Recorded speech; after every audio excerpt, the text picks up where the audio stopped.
Good afternoon, everyone. I'm happy that you have joined us for this afternoon. For the lesson today is on session 11, page 100, and it is called God Judges, and it will be taken from 2 Kings chapter 17, verses 7 through 20. And we're going to learn a little bit about Israel and about how they were warned by God about sinning, some of the things that happened to them because of that, and we're going to get into all of that. There's a lot of things in life that gives us kind of a warning sign. Earthquakes in California, they're somewhat common today. Back in 1868, a severe earthquake rocked Haywood, California. 10 days later, Dr. J.D. Cooper called for an early warning device. Now remember, this is in 1868. And he suggested putting a earthquake bell in the center of town and setting up places every 10 to 100 feet with devices that would carry across telephone lines or telegraph lines and would signal that bell to ring so people would have some advanced warning. So today we know that they have more sophisticated warning signs, and this is kind of what the lesson is about today. God's warning and people not heeding the warning that he put out. So we know that warnings are put in place, and that's to save lives. And this is exactly what God's trying to do, save people's lives from eternal damnation. So let's look at the content for today, for today's lesson. We know that Assyria dates back to Genesis in chapter 10, verses 10 through 12. Its first capital was Ashura, and it was founded about 2,000 years ago, give or take, in the northern part of what is today Iraq. And see, Assyria's strength wavered throughout many centuries. They were strong, then they were weak. Some strong, then weak, then sometimes they were just compliant.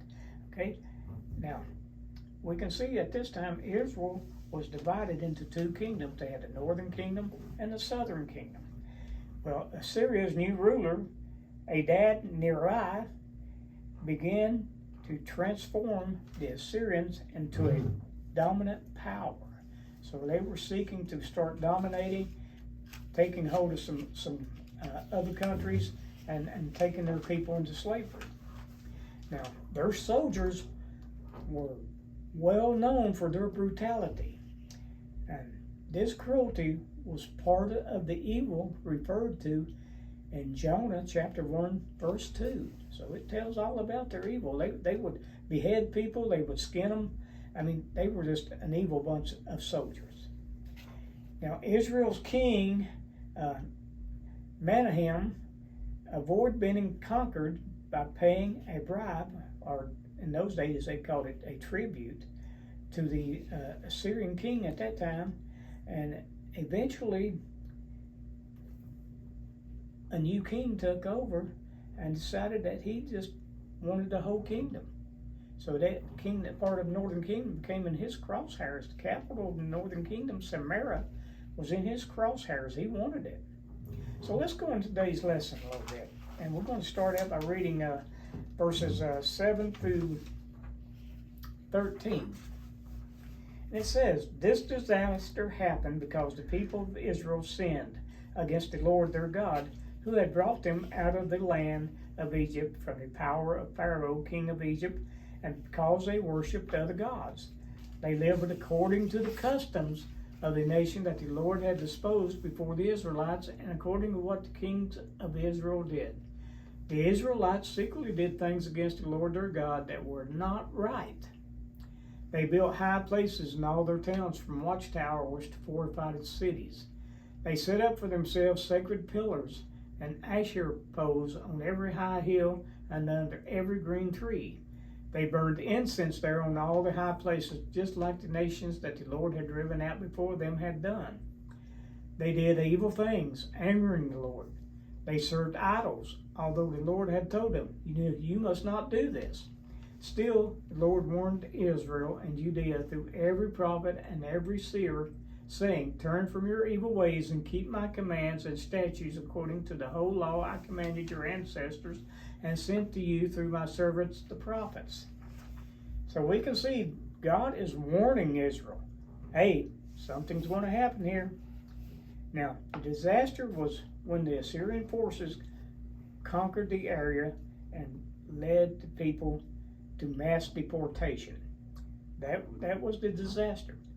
They began deporting them. Now, this made the Israelites feel insecure, and they lost a lot of their nationalistic pride. When somebody come in here and started deporting us, we'd lose a lot of our nationalistic pride, and we'd be insecure about it. Now, the Israelites had been conquered and deported. God had warned them, you keep up your evil ways, what's going to happen? And so we can see that Assyria had done this to a lot of different people groups. So one people group that they deported, they transplanted them into the northern kingdom of Israel. So they had foreigners living in the homes that they used to live in. So we can see that God had warned them. Now we ask, why had Israel suffered this? Why was God? Because they sinned against the Lord. They had worshipped other gods. It says that. They worshipped other gods. So he brought them out of their land. They had sinned against the Lord God who brought them out of the land of Egypt. So they had worshipped the other gods of these other nations. They had followed the other customs of these other gods and other people groups. Mm-hmm. God had pointed them back to the covenant that he had made with them when he brought them out of the land of Egypt. He told them, and I don't know how much more of a warning that he could have gave them. Because you see, before they entered the promised land, God issued a warning through Moses. He said that it is if they made idols of any form, he would scatter them among the people and other nations. And that's in Deuteronomy chapter 4, verses 23 through 27. Now, the Israelites did what the Lord had forbidden. They just deliberately did what God had told them not to do. They built high places. Now, these high places were sacred shrines where they went in and worshiped these other gods. They erected sacred pillars to honor Baal. They put up asterial poles. Now, these were wooden cult symbols that went back to one of their fertility gods. They burned incense at some of their cult sites. They served these idols. They turned completely away from God. And he had warned them not to do this, not to do this, not to do this. He had warned them so many times. Now, their captivity should not have come as a surprise. I don't think it should have been a surprise. They were warned what was going to happen. So it shouldn't have surprised them. God warned both Israel and Judea for over 200 years. Now that's a long time to warn somebody that something's going to happen if you keep doing these things. He sent prophets and seers to alert them, but they paid them no attention. He did everything imaginable to warn them both verbally and visually, but the Israelites failed to heed the warnings. So they were warned. Next thing God did is, let's look at in the next set of verses here, in verses 14 through 17. And it's rejected. So we see that they were warned, then we're going to see that they rejected everything that God had told them. But they would not listen. They were obstinate. They were like their ancestors who did not believe the Lord their God. They rejected his statutes and his covenant he had made with their ancestors and the warnings he had given them. They followed worthless idols and became worthless themselves, following the surrounding nations the Lord had commanded them not to imitate. They abandoned all the commands of the Lord their God. They made cast images for themselves, 2 calves and an asterial pole. They bowed in worship to all the stars in the sky and served Baal. They sacrificed their sons and daughters in the fire and practiced divination and interpreted omens. They devoted themselves to do what was evil in the Lord's sight and angered him. So Israel would not listen. They were obstinate. They didn't want to obey. They had the prophets and the seers that told them for 200 years, but they just didn't listen. And like their ancestors, they did not believe the Lord. They rejected God's statutes, covenants, and warnings. They just completely overlooked them, decided not to even listen to them. They turned their back on God's laws and boundaries that establishes good, right, and moral behavior. They had broken the covenant God had with their ancestors.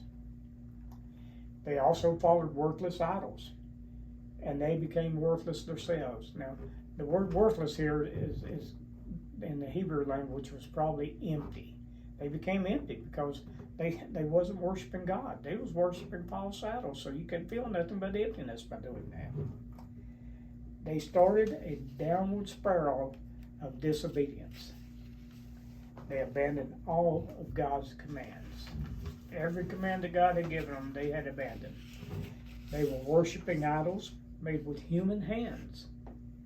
They wasn't worshiping the one true real God. They were worshiping idols. They sacrificed their sons and daughters to the Canaanite god Molech. They were into sorcery. They devoted themselves to do what was evil. So we can see that they were warned, and they rejected every one of God's commands and his covenant. So let's see what happens when you do that. God warns you, you reject him. Next thing is he removes you. So let's read the verses 18 through 20 here. Therefore the Lord was very angry with Israel, and he removed them from his presence. Only the tribe of Judea remained. Even Judea did not keep the commands of the Lord their God, but lived according to the customs Israel had practiced. So the Lord rejected all the descendants of Israel, punished them, and handed them over to the plunderers until he had banished them from his presence. So we can see that God meant business. He warned them and warned them and warned them for 200 years through the prophets and seers. They just disregarded everything God said. And the sad part of it is, they were told what God would do to them. God had become very angry with the Israelites. So, what did he do? He removed them from his presence. He punished them. After Israel had been removed, only Judea remained, as we just read. But they too followed in Israel's footsteps and embraced the customs Israel had embraced. So God banished them from his presence also.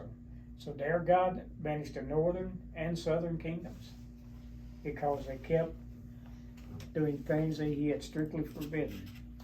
We can see that 1 Kings during these lessons so far in this book opened with David, the apple of God's eye. And in 2 Kings, it closes with both Israel and Judea being cast out of God's sight. So they were warned, they rejected the warnings, and they were removed. And the whole time, for 200 years, God had told them what he would do if they kept on rejecting what he had told them. So God is good to his word. You know, he warns us in church every Sunday. We get the warning. We need to follow God's rule. We need to follow God. And we have a choice. We can do like the Israelites. We can reject him and be cast out of his sight. Or we can obey him and have eternal worship with him. Now that is the lesson for today. God warned, rejected, and removed the Israelites from his presence because of their continued sin and worshiping other gods. I hope you enjoyed it. I hope you got something out of it today. And we're getting pretty close to being to the end of the Book of Kings here. So we'll finish next Wednesday. We'll pick up again and continue on for a few more chapters. And I hope you all have a great day. God bless you all until we see each other again. Short.